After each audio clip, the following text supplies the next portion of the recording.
Welcome to the YouTube channel of Accounts का बाप। Accounts का बाप, your one stop channel for all your accounting needs. आज हम करने वाले treatment of goodwill of retirement of partner ना। इसमें गुडविल का क्या करना होता है, तो पूरा इस वीडियो को एंड तक देखिए। आए मैं इतनी अच्छी ट्रिक्स दूंगा कि आपको पूरा गुडविल रिटायरमेंट का समझ में आ जाएगा, एक ही बार में वन शॉट याद हो जाएगा। विद हम एग्जांपल्स के साथ करेंगे। ओके, तो सबसे पहले आपको पूरे गुडविल को दो पार्ट में बांटना है। आपको बांटना है to the extent of firm and to the extent of retiring partner. आपको क्वेश्चन में अगर बोला है कि गुडविल आप पूरे फर्म का अज्यूम कर रहे हो, तो आपको इस वाले सेक्शन को देखना है। और अगर आपको बोला है कि आप सिर्फ रिटायरिंग पार्टनर के शेयर को गुडविल का ट्रीटमेंट कर रहे हो, तो आपको इस वाले सेक्शन को देखना है। ओके ना, सबसे पहले क्वेश्चन पढ़ के ये पता लगाओ कि whether the goodwill is to the extent of firm, मतलब पूरे फर्म की गुडविल को अपन को ट्रीट करना है, या तो फिर सिर्फ और सिर्फ जो पार्टनर रिटायर हो रहा है, जो जा रहा है, उसकी गुडविल को अपन को ट्रीट करना है और बुक्स के अंदर सेटल डाउन करना है। ओके, आपने पहला स्टेप अगर ये पता लगा लिया, तो उसके बाद हर केस के अंदर, हर हेड के अंदर दो दो केस बनते हैं। अगर to the extent of firm है, तो आपका पहला केस बनेगा रेज्ड और दूसरा केस है रेज्ड एंड रिटन ऑफ। अब इसके अंदर क्या होता है सर, आपको क्वेश्चन में साफ शब्दों में बोला होगा कि goodwill is to the extent of firm, या फिर गुडविल इज वैल्यूड, या goodwill of the firm is valued this much, suppose 40,000 50,000 and it is raised in the books. तो आपको ये कीवर्ड दे रहा हूं मैं, क्या दे रहा हूं, ये कीवर्ड रेज्ड अगर आपकी बुक्स में दिख जाए, तो सिंपल आपको क्या करना है, केस लगाना है जीए। क्या लगाना है, जीए। जीए का मतलब होता है goodwill account debit to all partners capital account. Journal entry क्या बनेगी, goodwill account debit to all partners capital account. अब देखो, जहां पार्टनर्स कैपिटल अकाउंट आता है, मतलब वहां पे पार्टनर्स में बटेगा, तो क्या लिखा है मैंने, ऑल। तो कितने पार्टनर्स में बटेगा सर, जो पार्टनर रिटायर हो रहा है ना, उसके साथ मिला के जितने पार्टनर्स है फर्म के अंदर, उन सब के अंदर बट जाएगा। तो सर अगर बट रहा है तो कोई रेशियो चाहिए होगा, तो यहां मैंने लिखा हुआ है आपको यहाँ पे ओल्ड रेशियो यूज करना है। What do you mean by old ratio sir, retirement, जो पार्टनर जा रहा है ना रिटायर होके, उसके जाने के पहले क्या रेशियो था सारे पार्टनर्स का, उसी रेशियो के अंदर जो ओरिजिनल ओल्ड रेशियो मतलब ओरिजिनल रेशियो था, उस रेशियो के अंदर आपको उसको बांट देना है सबके अंदर। आई होप पहला केस क्लियर होगा। अब जाते हैं इसी के अंदर दूसरा केस, तो आपको कीवर्ड दिखा जाएगा रेज्ड। तो सर फिर से रेज्ड है, हाँ रेज्ड दिखेगा, बट रेज्ड के साथ अगर आपको बोला है कि रिटर्न ऑफ कर दो, या तो आपको क्वेश्चन में बोला होगा रिटर्न बैक कर दो, ठीक है। अगर रेज्ड या तो रेज्ड एंड रिटर्न ऑफ आया, तो रिटर्न ऑफ जब भी आएगा तो आपको करना है जीएसीजी। क्या करना है, जीएसीजी। तो बेसिकली ये जी है, तो यहां से रेज्ड की एंट्री कर ली, अब ये जो सीजी है उसके अंदर रिटर्न ऑफ की एंट्री करनी है आपको। तो ये इसी का एक्सटेंडेड वर्जन है। अब जीए का मतलब क्या होता है, goodwill account debit to all partners capital account, उसमें आप ओल्ड रेशियो यूज करते हो, तो ऊपर से सेम टू सेम आ गया।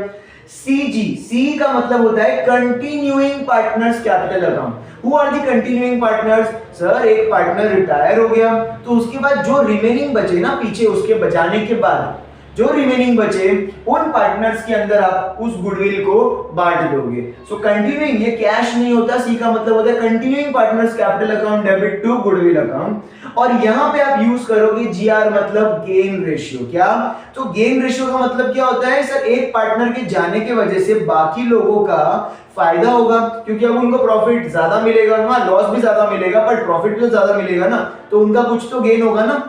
सो वो इसके लिए हम उसको गेन रेशियो बोलते हैं। अब रेशियोज को कैलकुलेट करने के लिए एक अलग वीडियो है, जो कि डिस्क्रिप्शन में आपको लिंक मिल जाएगा उसका। अगर आपको रेशियोज में कोई भी दिक्कत है, तो एक बार उस वीडियो को जरूर चेकआउट कर लीजिए। ओके, सो ये आपको बांटना है गेन रेशियो में। ये हमने कौन से दो केस पढ़े, when the goodwill was to the extent of the firm.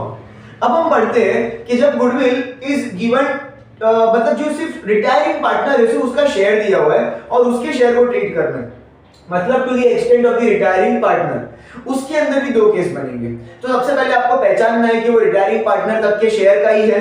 अब उसके अंदर अगर आपने पहचान लिया, तो दो केस बनते हैं, एक तो रेज्ड और इसमें भी रेज्ड एंड रिटर्न ऑफ। तो देखोगे तो आप दोनों के केसेस एकदम सिमिलर है, इसमें भी raised and return of, raised and return of, दोनों के अंदर केसेस सेम है, बट ये फर्म का है और एक रिटायरिंग पार्टनर का है। सर अगर रेज्ड पूरे फर्म का नहीं, सिर्फ रिटायरिंग पार्टनर का है, तो यहां जीए बनता है, यहां बनेगा GR. What do you mean by GR? Goodwill account debit to retiring partners capital account. So whoever is the retiring partner, जो भी retiring partner है उसका यहाँ पे नाम आएगा retiring partner. तो यहाँ पे क्या लिखेंगे? To suppose A's capital account, A retire हो रहा है तो यहाँ पे मैं क्या लिखूंगा? To A's capital account. Understood? So goodwill account debit to retiring partners capital account. अब देखो यहाँ पर retiring partner तो हमेशा एक ही होता है ना, तो गुडविल को मुझे बांटने की जरूरत नहीं है ना दो तीन पार्टनर्स के बीच में, इसके लिए मुझे यहाँ किसी रेशियो की भी जरूरत नहीं पड़ती है। यहाँ पे एक अकेला जो पार्टनर है खाली उसको देना है मुझे, तो जो भी गुडविल का अमाउंट होगा वो डायरेक्टली मैं उसको पूरा का पूरा दे दूंगा, खत्म कहानी। अब इसके अंदर मुझे बांटने का तो है ही नहीं, तो कोई रेशियो जरूरत पड़ेगा नहीं। अब इसी के अंदर सपोज कि आपको कीवर्ड दिया है रेस्ट, पर रेस्ट के साथ रिटर्न ऑफ भी आ गया, कीवर्ड है ये सब, रेस्ट के साथ रिटर्न ऑफ भी आ जाए तो आपको कुछ नहीं करना है, इसी एंट्री का एक्सटेंडेड वर्जन करना है, जीआर के साथ आ जाएगा जीआरसीजी।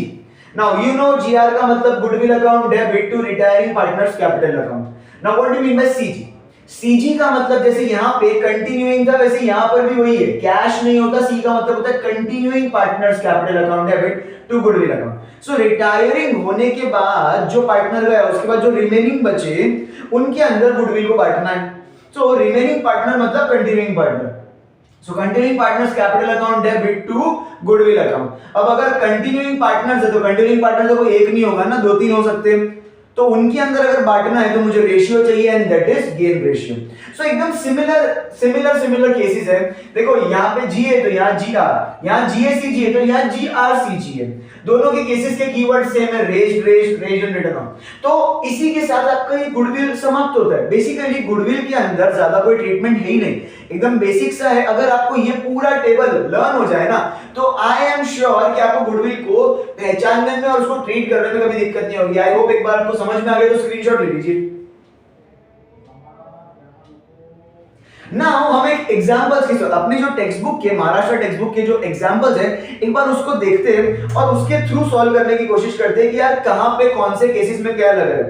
तो यहां पर आपको हाईलाइट करेगा क्वेश्चन नंबर 1, जो आपका अनसॉल्व्ड का पार्ट है उसमें क्वेश्चन नंबर 1 आपको हाईलाइट कर रहा है। ओके, सो यहाँ पे क्वेश्चन नंबर 1 के अंदर आपको नीचे क्या बोल रहा है, काका retires on 1 April 2018 on the following terms. मैं एडजस्टमेंट्स पढ़ रहा हूं, ठीक है। The share of Kaka in goodwill of the firm is valued at 2700. Now, पहली चीज क्या बोली है?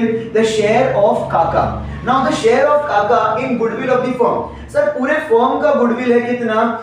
जितना भी होगा आई डोंट नो, वहां पे उन लोगों ने दिया नहीं, पर उस पूरे फर्म ऑफ द गुडविल के अंदर से काका नाम का एक पार्टनर है, उसका शेयर कितना दिया है? 2700। तो एक बात बताओ फटाक से मेरे को, ये to the extent of firm दिया है कि to the extent of retiring partner दिया है? सर ये होता है काका का शेयर, काका रिटायर हो रहा है तो मतलब ये to the extent of retiring partner दिया है। अच्छा, पहले मैंने ये पहचान लिया कि ये वाला part two the extent of retiring partner है। अब इसके अंदर दो केस बन सकते हैं, या तो रेज्ड या तो रिटर्न ऑफ। तो यहाँ पे आपको नीचे और किसी भी जगह पर गुडविल के बारे में कुछ नहीं बोला है, अंडरस्टूड?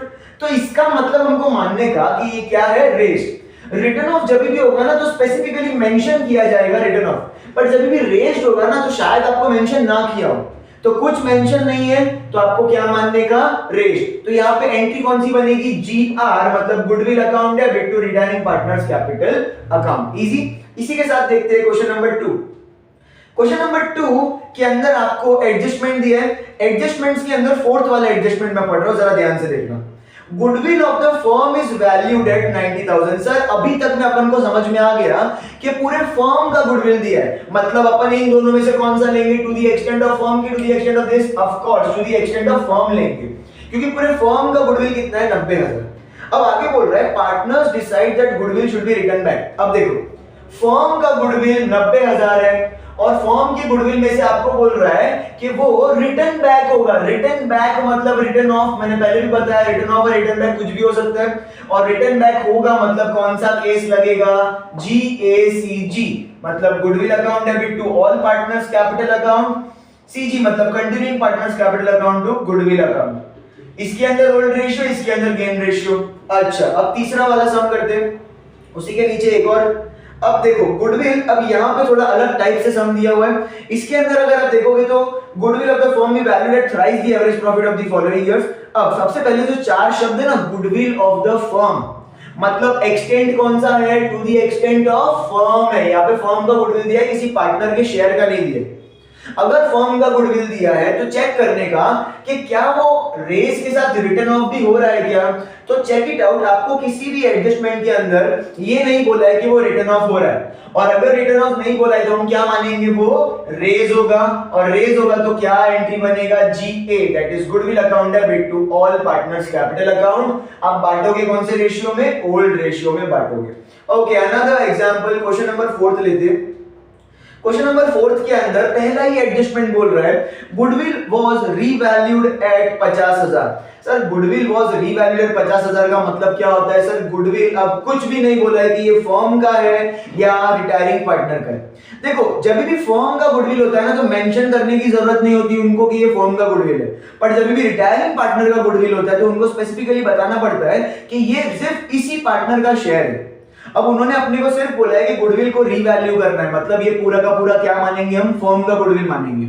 अब अगर गुडविल पूरे फर्म का है और रिटर्न ऑफ नहीं हो रहा तो हम क्या मानेंगे, वो क्या होगा, रेज, और अगर वो रेज होगा तो क्या एंट्री बनेगा, GA, goodwill account debit to all partners capital account, और ओल्ड रेशियो में उसको बांट दिया जाएगा। ओके, लास्ट सम जो है वो क्वेश्चन नंबर 3 जैसा ही था। अब आपको फिर से बोल रहा है goodwill is to be valued at an average profit. अब देखो goodwill is to be valued मतलब आपको कुछ नहीं बोला है कि फर्म का है या रिटायरिंग पार्टनर का है, तो आप क्या मानोगे इसको, पूरे फर्म का, क्योंकि रिटायरिंग पार्टनर का अलग से मेंशन्ड होता है। पूरे फर्म का है और आपको क्या पूरे में कहीं पर भी ये बोला है कि वो रिटर्न ऑफ हो रहा है, नहीं बोला है, तो आप क्या मानोगे, उसको रेज्ड मानोगे और एंट्री लगाओगे GA, मतलब goodwill account debit to all partners capital account and ratio will be old ratio. I hope आपको ये गुडविल का पूरा कॉन्सेप्ट समझ में आया होगा। अगर आया होगा, अच्छे से लगा होगा सब कुछ के भाई प्रॉपर तरीके से बताया है, तो इसको शेयर जरूर कीजिए और उन लोगों को अपने दोस्तों के साथ फैलाइए जिनको इसमें दिक्कत हो रही है, क्योंकि ये बहुत इंपॉर्टेंट चैप्टर है, 10 मार्क के लिए आएगा। अगर अच्छा लगा हो तो लाइक शेयर सब्सक्राइब जरूर कीजिएगा और मिलते हैं फिर अगले वीडियो में, तब तक के लिए बाय बाय।